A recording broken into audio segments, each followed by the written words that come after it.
Horror कहानियां थी। खून की प्यास पार्ट 2। और उसके बाद वो जंगल एक बार फिर से सुमन की चीखों से गूंज उठा। लेकिन आज की रात सुमन की चीखों को सुनने वाला वहां पर कोई भी नहीं था।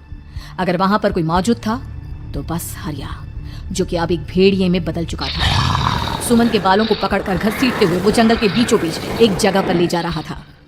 अगली सुबह गांव में। अरे भाई, पता नहीं क्या बात है, अपने गांव का हरिया किसान और उसकी पत्नी सुमन दोनों गायब हैं। दोनों का कोई अता पता नहीं। अरे कैसी बातें कर रहे हो भाई, ये कब हुआ है? अरे पूरे गांव में खबर फैली पड़ी है। कल रात को दोनों खेत की तरफ जा रहे थे, लेकिन लौटकर आए ही नहीं। तो हो सकता है अपने खेत पर होंगे।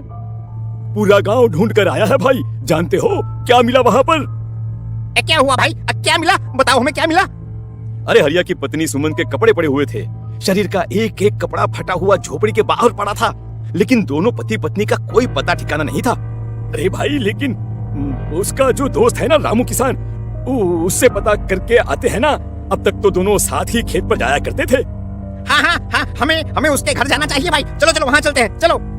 वो सारे लोग रामू के घर पर पहुंचते हैं। रामू अपने घर के बाहर बैठकर हुक्का पी रहा था। आज सारे के सारे लोग टोली बनाकर मेरे घर क्यों आ रहे हैं? क्या कोई मर गया क्या भाई?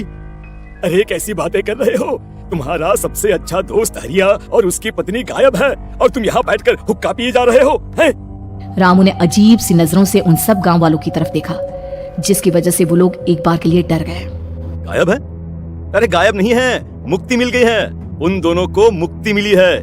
इस दुनिया में आकर हर इंसान पाप करता है, और उसे उसके पापों के लिए मुक्ति मिलना बहुत जरूरी है। अरे ये कैसी बहकी बहकी बातें कर रहे हो भाई, हैं? और इसका चेहरा अजीब सा क्यों लग रहा है? लगता है दोस्त के मरने का गम बैठ गया है। पागल हो गया है शायद ये पागल। ये बात सुनते ही रामू चीख कर जोर से चिल्लाते हुए कहता है, पागल मैं नहीं हूँ, पागल तुम सब हो। और ये शैतानी जंगल अब तुम में से किसी को नहीं छोड़ने वाला, सबको खा जाएगा। याद रखना मेरी बात। शैतानी जंगल? कैसा शैतानी जंगल? लगता है रामू पागल हो चुका है। हमें यहाँ से चलना चाहिए भाई। चलो। तभी रामू की पत्नी बाहर आती है। नहीं, आप लोग इनकी बात का बुरा मत मानिए। 2 दिन पहले हरिया के साथ खेत पर गए थे। जब से वहाँ से आए हैं तब से ऐसी ही बातें कर रहे हैं। भगवान जाने ऐसा क्या देख लिया उन्होंने, खेत में कुछ भी बड़बड़ाते रहते हैं। लेकिन गांव के लोगों ने कमला की कोई बात नहीं सुनी और वो सब वहां से चले गए। रात अब धीरे धीरे ढलने लगी थी।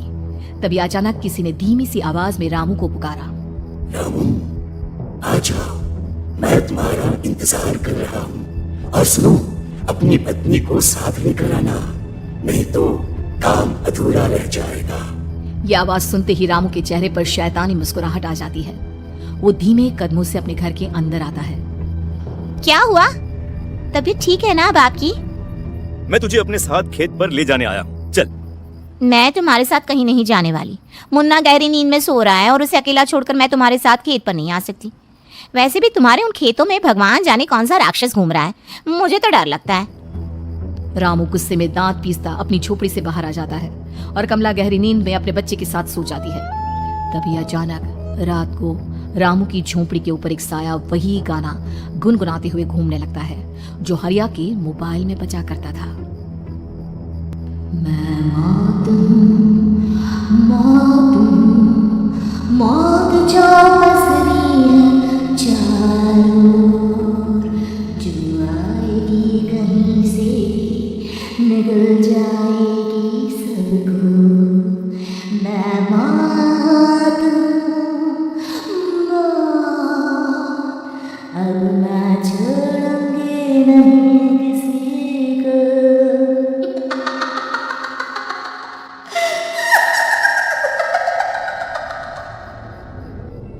ये आवाज सुनकर रामू की पत्नी कमला की आंख खुलती है और वो देखती है कि उसका मुन्ना अपनी जगह से गायब था। कमला चीखते हुए बाहर दौड़ कर आती है।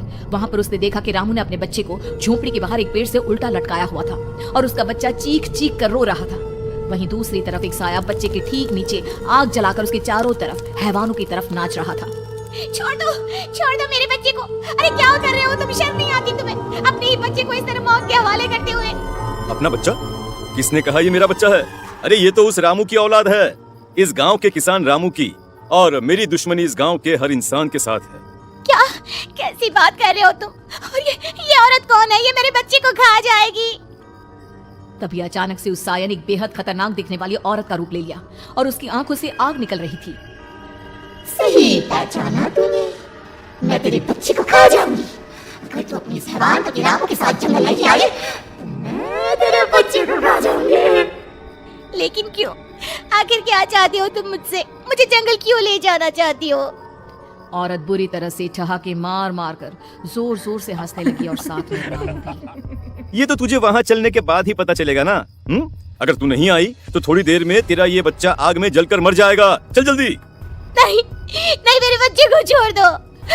तुम जहाँ कहोगे मैं तुम्हारे साथ चलने के लिए तैयार हूँ।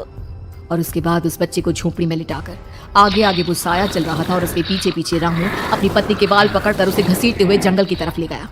जंगल में जाने के बाद कितनी खूबसूरत हो तुम। आज की रात बस तुम और मैं एक दूसरे के साथ रहेंगे। मुझे तुमसे बहुत डर लग रहा है। तुम्हें क्या हो गया है? तुम तो बिल्कुल ठीक थे। वो होगा जो हमारे बीच होना चाहिए। तो आओ आओ अपने आप को मेरे हवाले कर दो। कमला ने डर की वजह से अपनी दोनों आंखें कसकर बंद कर ली थी। रामू ने बुरी तरह से चीख कर कमला से कहा, आंखें खोलो अपनी और मेरी तरफ देखो। कमला ने जैसे ही अपनी आंखें खोली उसने देखा कि रामू एक खतरनाक खूनी हैवान में बदल चुका था।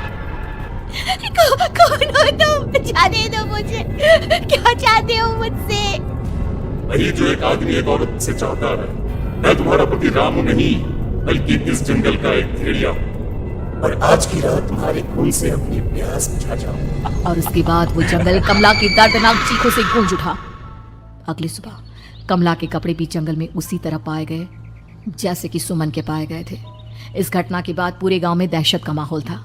अपने माँ बाप की मौत और गांव में हो रहे इस तरह की घटनाओं की खबर सुनकर किशन शहर से गांव लौट आया था। अपने माँ बाप की बेदर्द मौत की वजह से वो बहुत परेशान था।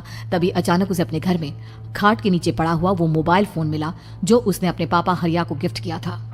अरे कितने प्यार से पापा के लिए मोबाइल फोन लेकर आया था। इसे एक दिन भी काम में नहीं ले पाए। और आखिर कौन है जो गांव में इस तरह की हत्याएं कर रहा है? क्या है इन सब के पीछे? क्या है? मुझे पता करना ही होगा, वरना एक दिन पूरा का पूरा गांव खाली हो जाएगा। इस गांव में एक भी जिंदा इंसान नहीं बचेगा। गांव के लोगों की मदद करने के इरादे से किशन अपने गांव से दूर एक दूसरे गांव में बहुत बड़े तांत्रिक के पास मिलने के लिए गया। तांत्रिक बाबा, अब आप ही कुछ उपाय बता सकते हैं। भगवान जाने हमारे गांव को किसकी नजर लग गई है।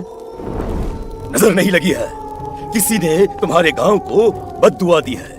किसी सताई हुई आत्मा का प्रकोप है और अब वो पूरे गांव में किसी को नहीं छोड़ेगी जब तक उसकी आत्मा को शांति नहीं मिल जाती। अरे लेकिन ऐसा कौन है बाबा? किसकी आत्मा है और कैसे मिलेगी उसे शांति? मौत है, मौत कहीं से भी आएगी और सबको निगल जाएगी। इससे बचने का सिर्फ एक ही उपाय है, लेकिन उस उपाय को करना आसान नहीं होगा। जो भी उस उपाय को करने की कोशिश करेगा उसकी जान जा सकती है। भले ही मेरी जान चली जाए, लेकिन मैं अपने गांव के लोगों की जान बचाने की पूरी कोशिश करूंगा बाबा। तो ठीक है, फिर अगली अमावस की रात जैसा मैं कहता हूँ वैसा ही करना। अमावस की रात तांत्रिक के बताए अनुसार किशन अपने साथ केरोसिन लेकर जंगल की तरफ चल पड़ा। उसके हाथ में देवी के मंदिर का सिंदूर भी था। किशन जंगल के बीचों बीच पहुंचा। ये देखकर उसकी आंखें फटी की फटी रह गई। वहां एक उबलते पानी का तालाब था और कई लोगों की लाश लटक रही थी। किशन की माँ बाप की लाश भी वहीं थी। माँ, बापू, क्या हो गया? ये क्या हो गया? तभी वहां पर एक औरत और आदमी आते हैं। उन्हें देखकर किशन चौंक जाता है। गोपाल काका, आपकी तो 5 साल पहले मौत हो गई थी। और निर्मला काकी, आप? मौत तो हो गई थी, लेकिन तुम ये नहीं जानते कि हमारी मौत कैसे हुई थी। क्या कहना चाहते हैं आप? कुछ नहीं, बस ये जान लो कि अब इस गांव में कोई जिंदा नहीं बचेगा। लेकिन क्यों काकी? क्योंकि 5 साल पहले इन गांव वालों ने मुझे डायन बताकर पत्थर मार मार के मार डाला। मेरी कोई गलती नहीं थी। गांव का एक बच्चा क्या लापता हुआ, सारा इल्जाम मेरी पत्नी पे डाल दिया। और जब मैंने निर्मला की जान बचाने की कोशिश की तो मुझे भी मार डाला। आपके साथ ये बहुत गलत हुआ काकी, लेकिन आप जो कर रहे हैं वो भी सही नहीं है ना? तुम यहाँ से चले जाओ वरना तुम भी नहीं बचोगे। हमारी आत्मा पिछले 5 साल से मुक्ति के लिए भटक रही है। चले जाओ यहाँ से। मौका देखकर किशन सिंदूर उन दोनों के ऊपर डाल देता है। उनका शरीर जलने लगता है और वो भयानक तरीके से चिल्लाने लगते हैं। अगले ही पल किशन उनके ऊपर केरोसिन डाल देता है और वो दोनों जल जाते हैं। किशन अपने माँ बाप और दूसरी लाशों का अंतिम संस्कार करवाता है और अपने घर लौट आता है। लेकिन वो अभी भी इस बात से अनजान है कि मोबाइल अभी भी बज रहा था। मैं मौत